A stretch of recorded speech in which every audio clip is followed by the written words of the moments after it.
Esse é o Democracia na Teia e a gente está recebendo hoje o meu amigo e colega, professor Vila, como é conhecido na mídia, certo? E para a gente conversar sobre essas questões de política, Brasil, mundo Sim, contemporâneo.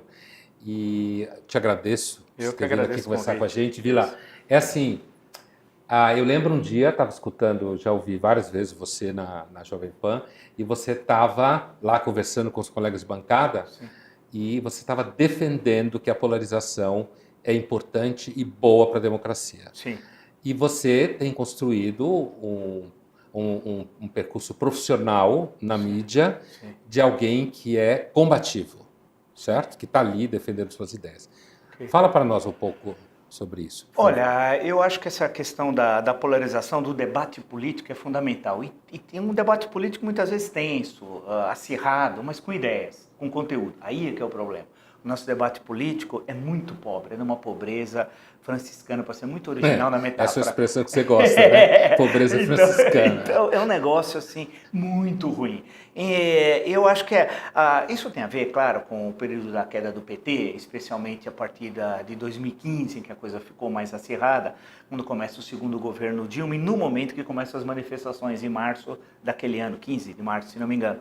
A partir dali, a polarização que já estava crescendo paulatinamente, tomou o primeiro plano da cena política e tal. Essa polarização é boa no sentido da política pela primeira vez. Eu acho que em longo período da história do Brasil deve ser esse o período que a política foi mais importante. E foi e é mais Provavelmente, é. importante. De momentos de pasmaceira, não. Esse é um momento onde que a política é um assunto do dia, do cotidiano, das famílias, do trabalho, do dia a dia, do local que ele se desloca. Tal. A política é muito importante. Agora, a questão que se coloca, eu acho que a polarizar é bom, o enfrentamento, o combate. A grande questão, e essa é a minha crítica, é a pobreza, né? É a pobreza desse debate. Então, por exemplo, hoje mesmo, alguém tratando de um assunto como de Brumadinho, dizendo a esquerda isso, a direita aquilo, o cadáver não é direita de esquerda, nem a lama é de direita de esquerda, isso é uma pobreza absoluta, não tem direita e esquerda em Brumadinho, né? Então, a grande questão é que se trabalha com categorias sem conhecê-las, né? Esse é um problema grave aqui no E Brasil. assim, Vila, você acha que, já que você falou de. É interessante essa imagem, cadáver não é de direita nem de esquerda, né? É assim, como que você vê direita e esquerda? São categorias hoje no Brasil, descreve o quê? O PT já acabou? Olha, saber se direita e esquerda o que descreve. Não, não há direita, não há esquerda, há oportunistas no Brasil, né? É a velha Sim. questão. Nós temos oportunistas tal. Os liberais são liberais? Os liberais nem sabem o que é liberalismo. Uma vez uma senhora aí, que quer ter presença política, me falou, eu como liberal, eu penso sobre a liberdade. Eu falei, pera um pouco, é segundo Stuart Mill? Ela falou, quem? Eu falei, um cara chamado John, vamos chamar ele mais intimamente, o John. Ela falou, Johnny.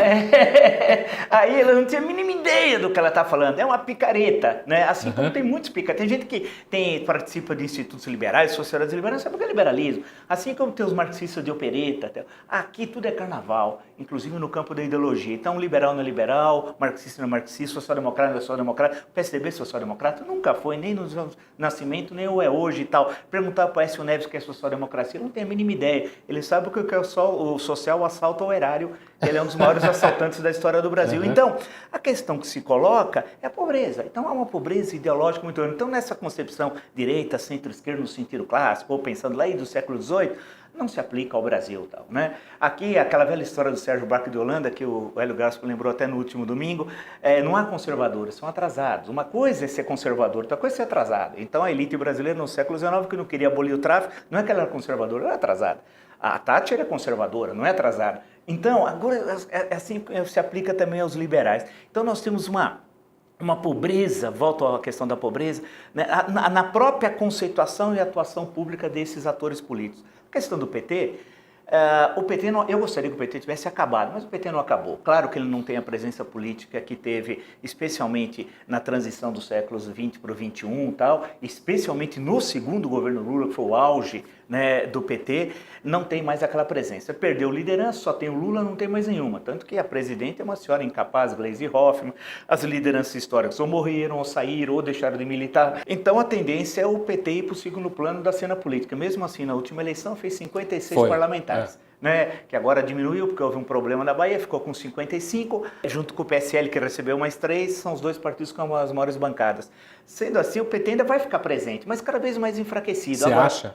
Cada vez mais. Agora fica um espaço à esquerda, que deve ser ocupado, acho, pelo Ciro Gomes, que é o candidato principal para ocupar esse espaço com mais habilidade, indo um pouquinho mais ao centro, fazendo tentando construir um projeto. Você acha que você não acha o Ciro Gomes destemperado para exercer a liderança? Sim. Independente das qualidades intelectuais dele. Eu lembro que nós estávamos entrevistando na época dos presidenciáveis, tá? Eu perguntei sobre essa questão de temperamento dele, ele tinha se corrigido. Em seguida, perguntaram uma questão sobre o vereador de São Paulo, menino, esse Fernando Holliday, ele falou... Aí já soltou os cachorros. Ele tinha acabado de responder para mim que estava tranquilo, era outra pessoa, etc. tal, e já mandou o pau, chamou de Negro Fugido. Não, fez uma referência, Capitão do Mato. Capitão do Mato. Fez a referência a Capitão do Mato, que é uma referência pavorosa, tal, especialmente para negro. Pavorosa. Então, não dá. Então tem esse problema. Então é uma questão que faltam lideranças expressivas. Hoje mesmo, lembrando, quem é o governador de Minas? Um bobalhão, chamado Romeu Zema, um bobo. Chegou com aqueles olhos esbugalhados lá na tragédia. Partido Novo, né? Partido Novo, que é velho, ele é um velho político. E quando Minas teve Milton Campos, Tancredo Neves, Magalhães Pinto, agora tem o Romeu Zema. Tanto que quando eu olhei para ele, eu me lembrei do Lombroso. Na hora, naquelas Lombroso, Cesare Lombroso, eu falei a configuração do rosto, eu falei, esse cara é bobo. Né? E é um bobalhão que não sabe o que fazer, é uma anta, e é o rato que ruge, parece o filme. Ele saiu candidato só para marcar presença e ganhou sem querer a eleição.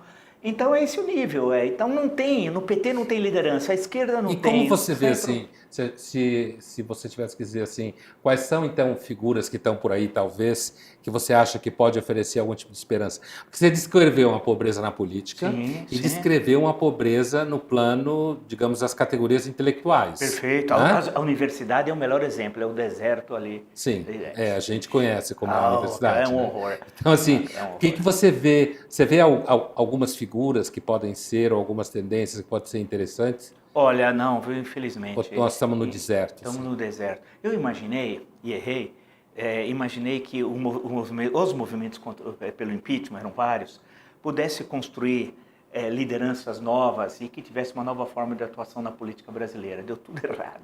Nesse sentido de surgimento de novas lideranças. Os movimentos tiveram dificuldades de construir suas lideranças, parte delas são muito frágeis ideologicamente.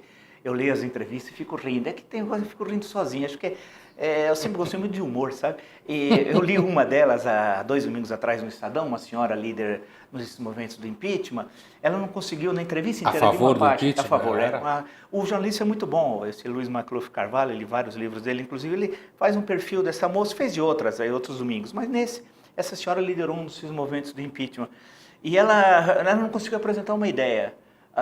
Eu gostei, inclusive, de uma ideia fantástica. Vou falar só para provocar, mas é verdade, está escrito. Que ela não ia na manicure nem na pedicure. E na pedicure não ia porque ela tinha chulé. Bacana, né? É uma coisa bonita, não é uma coisa política ideológica. Mas o que tem a ver o chulé com a política? Eu também não sei. Além da fineza, da expressão, o nível é esse. O nível era uma pessoa que caiu no momento histórico errado. Ela não tinha a mínima capacidade. Mas você acha, Vila, que você... Ela não está de choré, é deputado federal, hein? O pior que teve quase 200 mil votos. Uma outra tem 1 milhão. Você acha que isso é uma pobreza do Brasil? Assim, você acha que existem figuras no cenário geopolítico, pensando agora um pouco fora do Brasil, figuras que você acha que... chamam a atenção pela qualidade? Olha, eu acompanho também meio de longe, mas veja... O Brasil dá muito trabalho. Dá muito trabalho. Você veja a Itália, né? A Itália, o movimento 5 Estrelas, que é absolutamente desconhecido aqui, não sei porquê, que governa a Itália em coligação com a Liga. Inclusive o primeiro-ministro é das 5 Estrelas e o Salvini lá, que é da Liga, que é ministro do Interior. É uma novidade, que no Brasil ninguém está nem aí e tal. Uma forma absolutamente nova de organização de movimento, sem que a estrutura partidária seja de representantes no parlamento. O presidente, vamos chamar entre aspas, é alguém que veio do mundo do humor, né, para a política. É uma coisa absolutamente original. A literatura específica tem colocado eles próximo de um nacional-populismo. De um nacional-populismo aí. Você vê que tem o caso do Podemos, já é um pouco mais longo, o caso da Espanha, que é já uma outra forma. Tem uma série de tentativas. É que no Brasil, nós nunca tivemos um sistema político organizado. Tivemos em certo momento, de 1945 a 1965, o DN, PTB, PSD, Sim. eram partidos diferentes, que pensavam diferentes e tinham formas de fazer política. Tanto que falar assim, você é um udenista, você já caracterizava a pessoa tal. Até hoje existe esse adjetivo. Isso, né? ele fala, esse A USP é udenista, já ouvi muito isso. Então, aí ficou essa coisa. Então, acho que a questão que se coloca, portanto, é que nós não temos tradição de organização político-partidária, excetuando esses 20 anos, e aí, no momento em que há um fracionamento muito grande, você não consegue construir propostas político-ideológicas com alguma solidez. Fica naquela fluidez. Então, Vila, voltando, você está apresentando um cenário assim, sei lá, na linguagem comum, se diria pessimista. Sim, né? sim. Quando você olha para o governo Bolsonaro hoje, você acha que também categorias intelectuais frágeis, pessoal técnico frágil, como que você vê? Olha, acho que política e conjuntura histórica se faz com o que se tem, não com o que se deseja tal. Sim. Acho que a conjuntura colocada agora, o governo Bolsonaro, na minha leitura, tem dois tripés. Um da civilização, outro da barbárie, para ser muito original, um das luzes, outro das sombras. Né?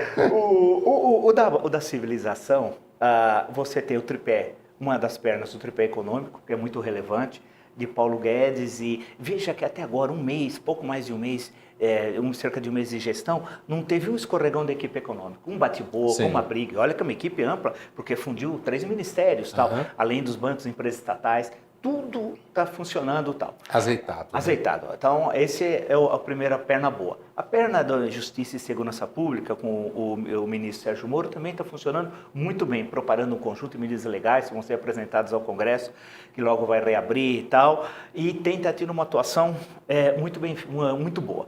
E a parte de infraestrutura, sob coordenação dos militares, que melhor conhecem o Brasil, também não tem cometido nenhum equívoco Você acha até o que eles momento. são os que melhor conhecem o Brasil? São. Eu converso muitas vezes com muita gente, né? O bom agora dos últimos anos é que antes eu ficava muito na universidade. A universidade faz mal para pensar, sabe? Isso é um assunto em si, né?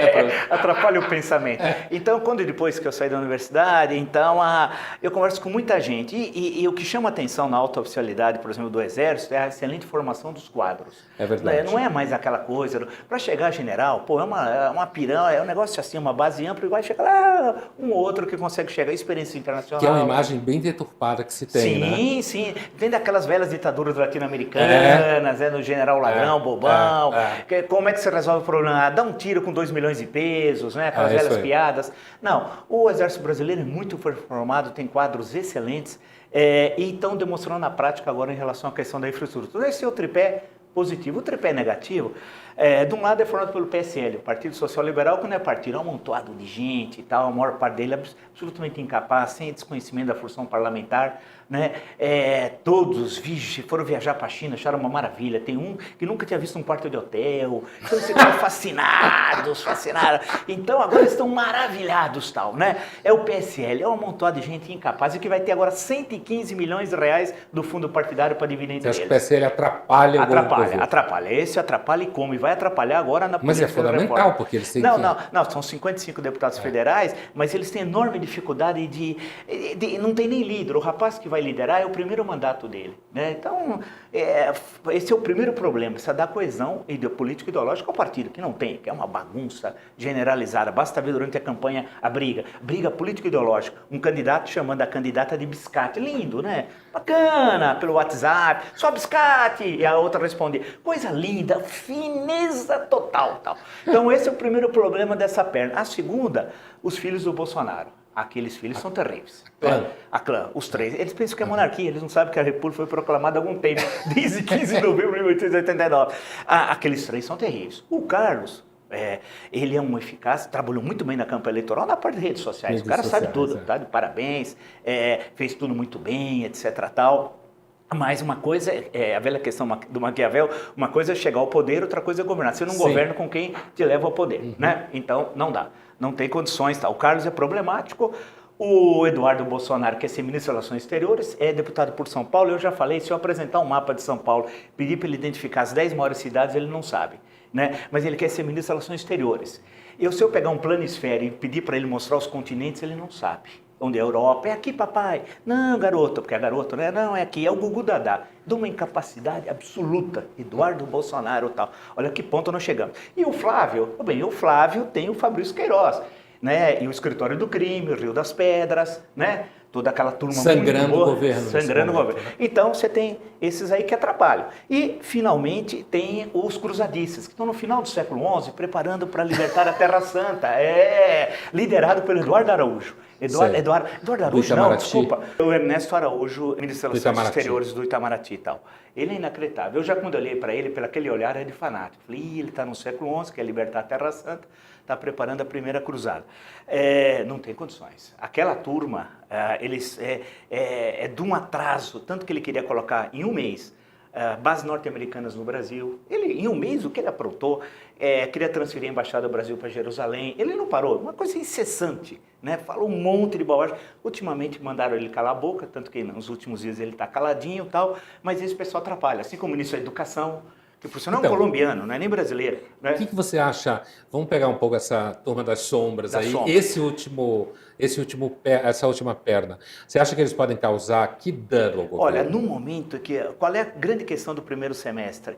É aprovar as reformas, principalmente a reforma da Previdência, para criar expectativas econômicas favoráveis para o país retomar o crescimento rapidamente. O quadrênio presidencial depende do primeiro semestre. Se no primeiro semestre o governo vencer as votações 4 para a emenda constitucional, 2 na Câmara, 2 no Senado, se conseguir vencer, o governo tem sucesso econômico e tal. Então é vital, nesse sentido, esse tripé negativo atrapalha o PSL e suas brigas internas. Esse, né? claramente atrapalha claro, porque está lá direto. A tal, coalizão. Né? No Ministério cria problemas desnecessários, Damares, Araújo, o ministro da Educação, cria problemas, desgasta politicamente e tal, num momento muito chave, e os filhos também, né? Enquanto não resolver a questão do Fabrício Queiroz, também desgasta o governo num momento fundamental, que é a eleição das mesas diretoras, Câmara, Senado, mas que é importante, mas não é tão importante. O que você acha que eles não conseguem? No caso do senador, do filho senador, sim. Aqui você atribui tamanha incompetência do governo em resolver estancar essa sangria? Olha, de um lado, essa relação familiar é nociva. Nós nunca tivemos na história do Brasil um presidente com 3 filhos na política. Isso é péssimo. Não, isso é péssimo. Porque o que o filho faz recai sobre o pai. E os filhos só existem politicamente por causa do pai. Senão estariam fora. Quem é Flávio Bolsonaro? É nada. Carlos, Eduardo. Né? E o caso do Flávio, em especial, o episódio alérgico, claro que tem outros deputados, André Siciliano do PT, que vão ter presidente, desviou 50 milhões, uma quantia N vezes maior, tal, mas esses são outros 500. Né? A questão vai para o Flávio Bolsonaro porque ele é filho do presidente. E não é porque o Siciliano desviou que ele deve desviar também. Né? Então, e a vinculação com as milícias é clara. Né? O Fabrício Queiroz não podia morar naquela casa e ser operado no Einstein, sem plano de saúde e pagando com o dinheiro dele, numa casa, numa favela. Ninguém pode. Ninguém né? pode. No Não Einstein. dá. Não dá. Assim, você olha, você fala, o cara não... E você olha para a armação do óculos dele, para a pele, para o cabelo, você sabe que o sujeito está bem tratado e não pode morar na favela. Em suma, aquilo tem de ser resolvido essa questão. Eu até sugeria que só pode ser resolvido usando o método Roberto Jefferson, mata no peito, ou seja, assume toda a culpa para si, diz que você fez todas aquelas transações sem conhecimento do então deputado. E o deputado, hoje, senador, assume que não fiscalizou devidamente seu gabinete. Aí você resolve politicamente. Põe panos quentes e resolve. E foca para a questão da reforma da Previdência, resolve tudo e tal. Mas enquanto não resolver o problema dos filhos, vai voltar a ter problema. Mas que eu te pergunto, eles não sabem disso? Então, o que você falou é o básico de alguém que faz engenharia política no caso. Claro, mas é que eles têm uma forma intolerante de agir. Né? Esse que é o problema da intolerância. Uma coisa é buscar um debate polarizado, o choque, o confronto. Outra coisa é a intolerância. Eles são intolerantes. Primeiro que eles são mal formados. Nunca leram um livro inteiro. Os Bolsonaros nunca leram um livro inteiro. Tem dificuldade e tal. Né? Não sabem que a política é um espaço do confronto, da diversidade. Né? Basta ver a forma como agem nas redes sociais. Eu digo isso porque, em certo momento, nos debates que eu tive com o Bolsonaro, inclusive a entrevista mais longa que ele deu foi para mim, se não me engano, foi 23 de abril de 2017, lá na Jovem Pan ao vivo, que eu tinha feito um comentário lá, e aí eu tinha falado assim, eu quero ver se ele vem aqui debater essas questões. 10 minutos depois, porque eles são muito eficazes nas redes, Ele ainda era pré-candidato em 2007, ele disse, eu vou sim e tal. Isso era uma quarta-feira, não dava na quinta, não dava na sexta, foi na segunda. E ficamos 40 minutos no tete-a-tete. Foi ali que a primeira pergunta minha foi sobre a questão econômica. Eu sabia que os conhecimentos econômicos dele eram muito restritos, tinha absoluta certeza. E aí que foi apresentado que ele tinha dificuldades nessa área e tal. Mas o eleitor queria alguém para destruir a nova república e encontrou nele o representante. É isso que eles não entenderam. Os votos, 10 milhões a mais de votos que o pai teve, por exemplo, no segundo turno, não são os votos do pai, são os votos fundamentalmente contra o PT e um desejo de mudança. O desafio é se o Bolsonaro está à altura do momento histórico de enfrentar. Era necessário derrubar a nova república, destruir a nova república? Foi bom, isso foi um lado positivo. Por quê? Outubro foi bom. Porque ela já tinha. A nova república desmoralizou as instituições republicanas. Né? Esse processo de desmoralização começou, por acaso, o acidente da história da morte do Tancredo, começou com José Sarney. Então, nesse sentido, outubro... Começou mal, né? Começou muito mal. A história do Tancredo. O Brasil dormiu dia 14 com o Tancredo e acordou com o Sarney no dia seguinte. Então, o presidente da República. Então, nesse sentido, o fim foi muito positivo. O que aconteceu em outubro foi muito bom para o Brasil. Foi uma renovação. Claro que tem todos esses problemas que eu citei anteriormente, mas é melhor esse congresso no meio dessa confusão toda do que aquele congresso pré-eleição de outubro. E você acha que, no final das contas, mesmo com esse problema todo, era necessário tirar o PT de Brasília? A condição sine qua non. Eu digo do governo. Sine qua non. E o processo de despetização é longo e está sendo relativamente bem feito. Tem custo, por exemplo, a Lula News tem que ser resolvida. Não é só diminuir o funcionário. A Lula News é a TV Brasil, né? Ela tem não só de diminuir o funcionário, tem de ser fechada. Você tem um longo processo de despetização do Estado, que esse governo começou a fazer bem, mas vai demorar décadas. Por exemplo, universidades. Quantos concursos públicos foram realizados nas federais? Eu digo, passei 30 anos lá. Quantos concursos foram feitos para efetivar amigos e apaniguados? E como você tem segurança ad eterno do emprego, e o limite para sair é 70 anos, ou 75 com as alterações que foram feitas, significa que uma pessoa que entrou com 30 pode ficar 45. Você acha que a universidade está perdida no Brasil? Tá, acabou. A universidade foi sepultada. Infelizmente, olha, inclusive parte desse caos político e ideológico, que poderia ter qualidade de debate político, deve-se à não presença da universidade. Porque em outros momentos históricos a universidade participava da luta política e ideológica, final dos anos 50. Por exemplo, o debate sobre ensino público e gratuito em São Paulo, a USP teve um papel muito importante. Outros momentos, anos 70, anos 70, anos 80, chegou um momento que ela perdeu o pé com a sociedade. E esse descolamento faz com que esse extremismo nas redes sociais, e aparece especialistas em tudo. O que tem de filósofo aí que nunca passou da quinta série do ginásio, tá cheio, historiador, tem um monte, né? Todo mundo se diz. Aí eu fico vendo, mas o que eu falei, o que esse cara está dizendo? Mas aí porque a universidade houve um vazio, assim como no futebol, na política e no debate político, o vazio é ocupado.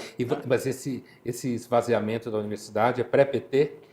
Começou já um problema, a situação começou a se complicar ali nos anos 90, mas o PT ajudou muito. Por exemplo, a última universidade que eu fiquei foi a Federal de São Carlos. Quando o PT entrou, a situação já era difícil na universidade, piorou muito. No meu departamento éramos 25, era eu contra 24. Eu era o único não do PT, único.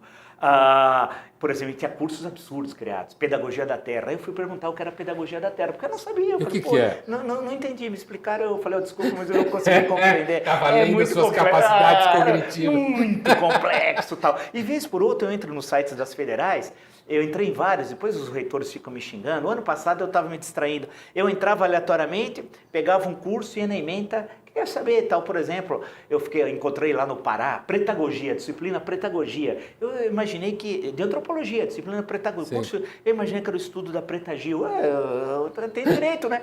Imaginei. Aí, olha, as coisas que você encontra nas federais, é uma coisa, e vai resolver isso com esse governo? Não, mas o governo começou bem. Mas é um longo processo. O PT fez muito mal ao Brasil. Quando a gente pensa na discussão nas universidades, inclusive fora do Brasil, nos Estados Unidos, já tem aparecido muita literatura mostrando o empobrecimento das universidades, inclusive no âmbito de debates identitários. Você falou da pedagogia e tal, ou mesmo da pedagogia da terra, tem a ver com gente da terra, do campo e tal. Então, esse problema do empobrecimento da universidade talvez não seja só no Brasil. Não, é verdade. E vi lá, esse empobrecimento da universidade, que inclusive não é só no Brasil, das humanas, digamos assim, sem sair do mérito das humanas, você acha que isso tem a ver com uma certa pressão para que todo mundo produza papers o tempo inteiro? Sabe essa produtividade do publish or perish? Você acha que isso causa algum mal à universidade? Olha, é uma pergunta sempre que eu fiz, viu? Porque eu acho que tem os dois lados aí. De um lado, tem de ter um tipo de cobrança, né, contratual, senão o professor se acomoda. Eu tive colegas, tive um que trabalhei com ele 20 anos, ele não publicou um livro, 20, sem exagero, 2 décadas, não publicou um livro. Eu não sei se a reflexão dele era tão apurada, porque aí eles gostam de falar assim, Kant, mas não é o Kant, esse que é o problema, mas Kant, aí vem sempre, busca alguém, eu falo, mas não é você e tal. Então tem esse problema. 20 anos para escrever um livro, 20 né? anos, nem nada. Então tem esse problema, e agora, por outro lado, aqueles que produzem qualquer coisa, há uma pobreza da produção historiográfica no campo da história, que é onde eu fico, é inacreditável como a coisa piorou dos últimos 30, 40 anos. Né? É um processo, portanto, longo. Grandes clássicos de história. É difícil falar que nos últimos 30 anos da produção historiográfica brasileira tenha 10 clássicos. Em certo momento nós tivemos, se você fazer certos cortes no século XX de 30 anos, você encontra 10 grandes livros e tal, né? Olha, e não é falta de dinheiro, CNPq, CAPES, no caso de São Paulo, FAPESP, né? Não é o caso, recursos existem, mas há uma pobreza, reflexão, o panfletarismo invadiu a produção. Você acha que o panfletarismo atrapalha muito? Atrapalha, o que eu já li cada tese, as conclusões assim absurdas, falta no caso do historiador ir aos arquivos. O historiador começou a ficar com ódio dos arquivos. A nossa matéria-prima justamente ia aos arquivos, tal, entre outras, né? E houve, então, portanto, esse, de um lado, um domínio panfletário, a identificação de certas temáticas que deveriam ser estudadas a qualquer preço, a falta do ofício do historiador, que é a pesquisa documental, e reflexões originais, né? É porque eu lembro, os anos 80, eu da Faculdade de Filosofia, na USP, pelo menos o que se fala agora, eu tenho estado muito afastado da USP, mas assim, ela não é panfletária. Eu fui aluno de Marilena Chaui, Paulo Arantes, Elgária Matos, quer dizer, e não se fazia panfletagem em sala de aula. A Marilena Chaui só falava de Spinoza, certo? Então, a impressão é que hoje a filosofia, inclusive, eu não sei se é verdade, mas a impressão que se passa é que a FEFELESH como um todo hoje é muito mais panfletária do que era nos anos 80. Eu acho que eu terminei no final dos anos 70 a história, o que a gente exigia, a gente brigava, nós tivemos turmas e brigava para ter aula boa, grandes discussões, atualização bibliográfica. Eu, inclusive, liderei retiradas de professores, fiz umas coisas lá, tal, brigas na graduação. Você não sabe nada, você não conhece a bibliografia. Mas a discussão era conhecer a bibliografia. Então, eu lembro que tinha um professor que queria discutir sempre o editorial do Estadão. Não quero saber do editorial do Estadão. Você leu sozinho.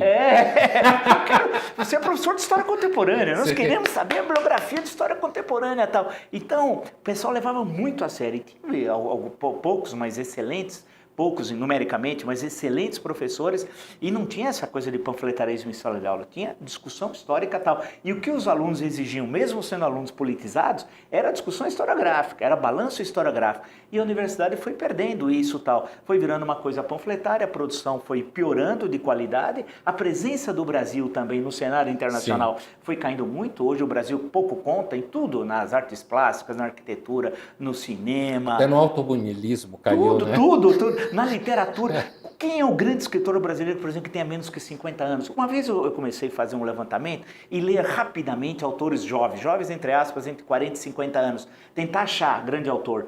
Não tem nada que entusiasma, nada. De onde veio essa pobreza franciscana? Você tem alguma hipótese? Não, olha, eu fico pensando... Ou isso é um trabalho para quem vai viver daqui 100 anos? Olha, tem décadas que foram brilhantes, a década de 30. A década de 30 foi incrível no Brasil, em termos literários, políticos, em divisões do Brasil, mesmo com nazismo, fascismo, stalinismo, autoritarismo de todo tipo, mas se pensava, tinha várias leituras e tal.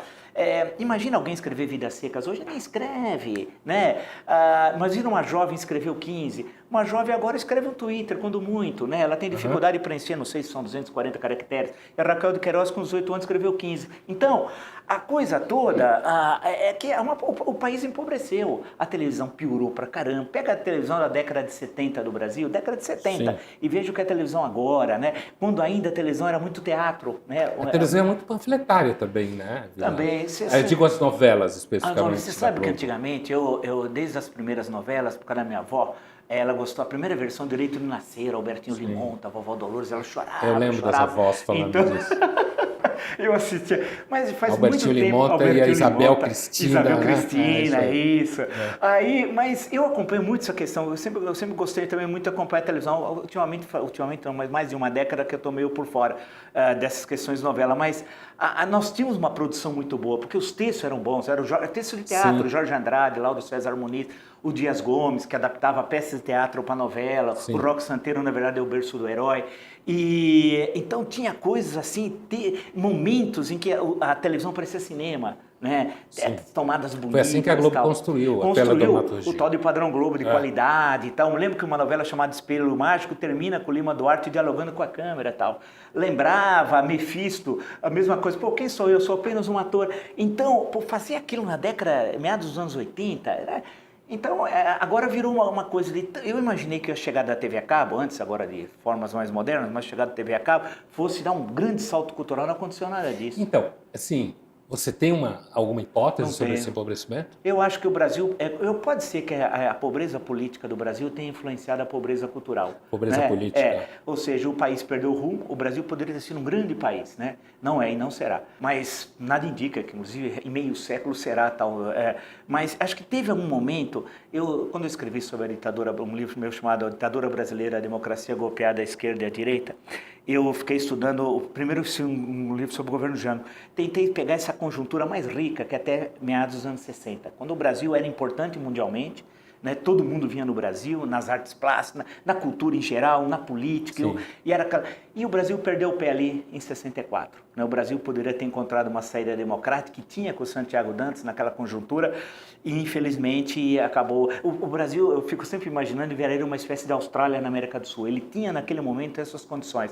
Acabou perdendo. Não é que não cresceu, cresceu como nunca durante o regime militar, entre 68 até 78. Milagre, um milagre e tal. É verdade. Mas politicamente perdeu o pé. Esse descompasso entre política então, você acha e economia. que veio, historicamente falando, pode se situar ali no período do início da ditadura, no meio da Guerra Fria. Agora, a universidade, veja, essa nossa discussão é uma discussão que está um pouco longe da polarização comum, né? Sim, claro. Justamente isso, porque você falou, num dado momento da nossa conversa, você falou que achava que uma das causas do empobrecimento do debate político nas mídias sociais e por aí é o fato da universidade ter perdido o pé na participação e na produção de um debate decente. Sim. Você acha que a politização da universidade, no sentido panfletário, causou também esse empobrecimento? Causou, porque formou alunos ruins, mestres ruins, doutores ruins e professores ruins. Porque tem casos, eu não vou dizer porque seria uma descortesia pantagruélica, mas é só pensar o seguinte, vi andando pelo Brasil e tal, professor, você não podia falar de cinema, eles não sabiam o que você estava falando.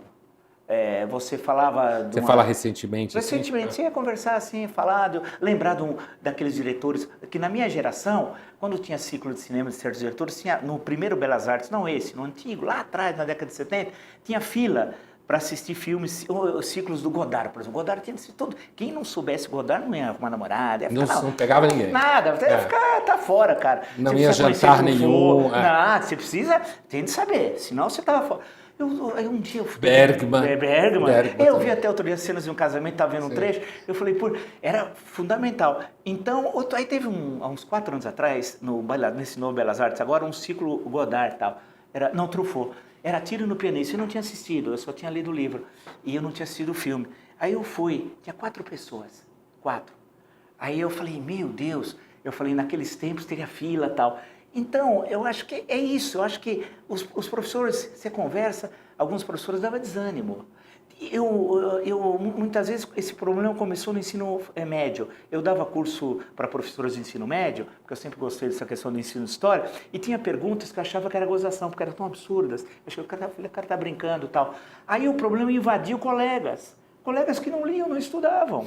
Então, você não acha que a indústria cultural, bem no sentido frankfurtiano, identifica que a indústria cultural empobrece a cultura? Empobrece. Essa coisa, inclusive, quando você fala de cinema, né? O cinema de Harry Potter para cá é Marvel, é Capitão do Mar aí, que eu esqueci o nome, Aquaman e tal. Quer dizer, você tem o cinema hoje ele para sobreviver, ele tem que ser o tempo inteiro de massa. Sim, tem de ser de massa. Eu acho que tem essa questão da cultura de massa, isso acaba levando a um empobrecimento terrível, mas eu acho que tem algumas questões estruturais, por exemplo, a formação escolar no Brasil. Quando você compara, eu leio rapidamente o currículo escolar do colegial, ensino médio, da Itália e do Brasil, é inacreditável a diferença. Você aprende a literatura clássica italiana, as questões históricas, trabalha com mapas, aprende obrigatoriamente línguas, e aprende, não é? Aquela coisa. Isso tudo no currículo escolar. O nosso currículo escolar é uma piada. Ninguém lê os livros, lê o resumo para o vestibular. Né? Eu lembro que no governo PT uma moça ganhou R$600 mil, uma pesquisadora, para adaptar o Machado de Assis à linguagem contemporânea. Né? Eu lembro disso. Então, foi um escândalo. E aí, se você critica, você está sendo elitista. Elitista. E ninguém lê nada. Eu lembro que a Raquel de Queiroz, uma vez, eu tive só um contato quando eu escrevi um livro chamado Vida e Morte no Sertão, que é a história das secas. Eu encontrei a Raquel de Queiroz lá no Ceará, e aí até ela já dizia do empobrecimento, porque ela tinha virado um clássico. Ela falou, é horrível você virar um clássico, porque o menino me contou a história, o seguinte, que na classe dele, virou piada lá, inclusive, o menino atrás era assim, qual o mais importante livro que trata da seca de Raquel de Queiroz? Aí o menino bateu no outro, falou, a terceira, qual é? Aí o menino falou, e o outro respondeu, Três Mãos, né? Então, o cara disse que era o 15, ele resolveu Três Mãos. Então, era assim, quer dizer, ninguém lê. Um outro fala, o cara sabe o nome, resumo, ninguém produz texto.